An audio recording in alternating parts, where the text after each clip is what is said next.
the First Lady of the Republic of Kenya, Mama Rachel Ruto, the Cabinet Secretary, Minister of Education, Honorable Julius Migozi Ogamba, Her Excellency, the Governor of Nakuru County, Madam Susan Kihika, all the Honorable Senators, Honorable Members of Parliament, the Inspector General of the Kenya Police Service and the officers, and all the uniform officers present, the bereaved families and the parents and students of Utumishi Girls, the teachers and the people present who have attended this function to mourn with us. I want to take this opportunity on my own behalf, on my family, and the members of the BUM, which has already been dissolved, to convey my sincere condolences to the family, friends, relatives, and the fraternity of the Utumishi Girls. Our condolences following the death of our students who perished in this unfortunate incident.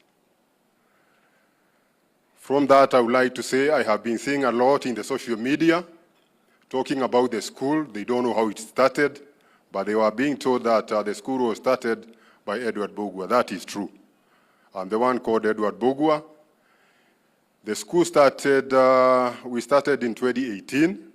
I was in my first year as the Deputy Inspector General of the Kenya Police Service. I came for a prize giving day in July at Utumishi Boys. When I was there, one of the parents challenged us. He asked us, "You policemen, do you only give birth to boys and not to girls? Why did you build a school for the boys and you forgot about the girls?" Maybe the parent was not aware that when the boys' school started in 1993, it was a mixed school. But let alone, a decision was made to separate the boys and the girls. And that is how the school was separated. So I challenge the parent, if you are ready for us to build a school for the girls, I'm ready to read in starting the school. And then I donated Kenya shillings, 100,000 shillings to start the school. I challenge the parents and those people who are present this time to start contributing for the school. By the end of the contribution, we had only contributed 310,000, which I handed over for custody to Mr. Minor, the principal for Utumishi Boys.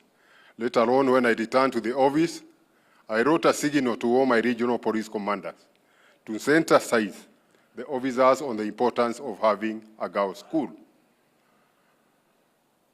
After some time, I saw that was not enough. The message was not conveyed in the manner which I expected the message to be conveyed.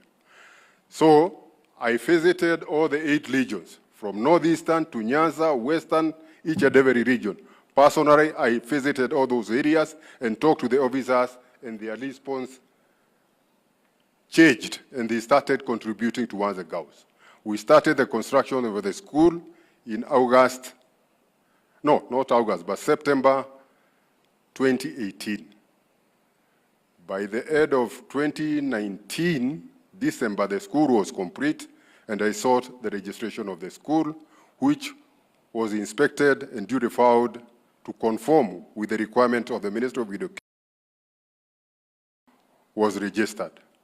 So we had our first intake in 2020, and we enlisted 96 girls that particular time. That's how the school started.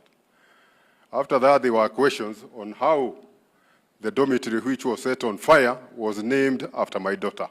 Yes, it is true, it is named after her.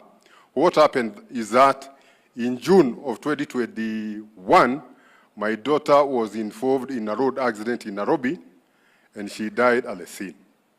My friends and other people contributed to her funeral.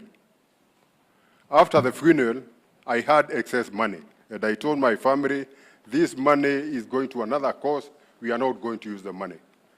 So during a Harambee, I donated 10 million shillings, part of which was my contribution, and part was the funds which were meant for the funeral of my daughter. I think I have made that clear.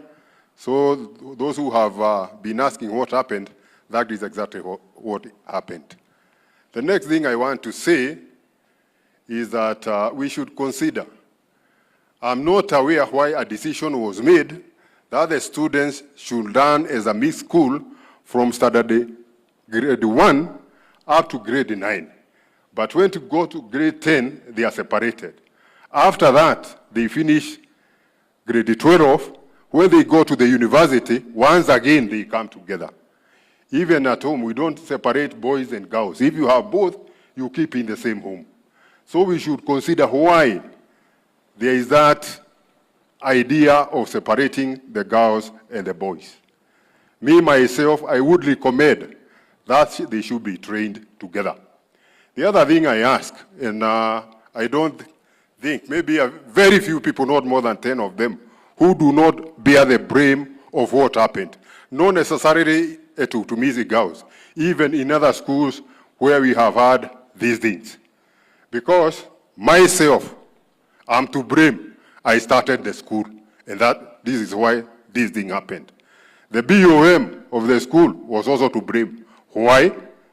They never complained that they had been given excess students who they could not comfortably accommodate and even have their facilities. We never complained, even though we are told. And also you, I'm challenging you, who, when you are told that there should be 100% transition from junior secondary to senior secondary, I don't think there is anybody, including our members of parliament, who petitioned the government to give them time so that we could build enough classrooms, enough dormitories to accommodate our children. So, even the clergy, you are still there. And even I can also blame you, you are the people who started boarding schools and even schooling. Was it not started with the missionaries?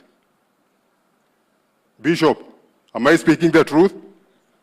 Yeah, so everybody here is to blame for what is happening. And we should check that and have dialogue, note what went wrong, because these are not the first fires to happen in our secondary schools. And then when we sit down and dialogue, we find the way forward. And when we find the way forward, we sit down and implement what we have found is the cause of the problem. Without that, we will be repeating, coming here, talking, and then without any progress.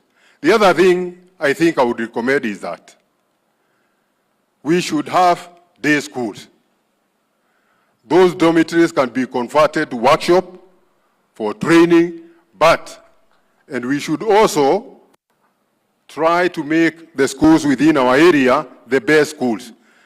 But the problem is we don't have a good school in a certain area. So the student will travel from Nyanza, Migori, he wants to go to Alliance. Another one is traveling from Kapengoria, he wants to go to Mangu.